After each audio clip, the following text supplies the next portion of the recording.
আসসালামু আলাইকুম ওয়া রাহমাতুল্লাহ। ধন্যবাদ জনাব ভাই। আমরা সবার শুরুতে স্বাভাবিক বৃদ্ধি বজায় রাখার জন্য নিয়মিত দরকার, দৃষ্টি বজায় রাখার জন্য ভিটামিন দরকার, যেখানে আমাদের রক্ত ক্ষমতা বাড়ায়। সবচেয়ে বড় যেটা আমরা যেটা সবাই মোটামুটি নাম শুনছি যে রাত কানা রোগ হয়, তাই না? সবাই তো যেটা হচ্ছে রাত কানা, তো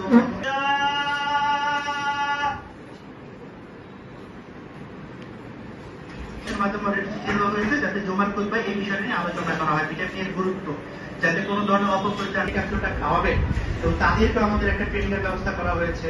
আমরা মাইকিং করে যে স্বেচ্ছাসেবী প্রশিক্ষণ দেওয়া হচ্ছে। বুকে তো 2 বছর পর্যন্ত খেয়ে যাবে, প্লাস বাড়তি খাবারটাও 6 মাস করে হলে বুকেদের পাশাপাশি অ্যাড হবে।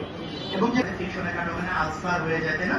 এবং একটা পর্যায়ে যে দেখা যাবে যে ওখানে আলসারটা এমন পর্যায়ে চলে গেছে যেটা আমরা কতজন সচেতন সুষম খাবার খাই, যেহেতু আমরা সচেতন ভাবে আমার কথা কেউ বিশ্বাস করলে আপনাদের কথা। সুতরাং আপনারা এটা একটু বের করে জাতীয় প্রোগ্রাম, এবং এটা আমরা জানি যে আমাদের ভবিষ্যৎ যে যারা আসবে তাদের সুস্থ স্বাভাবিক সরকার একটা প্রোগ্রামটা নেয়। সুতরাং এই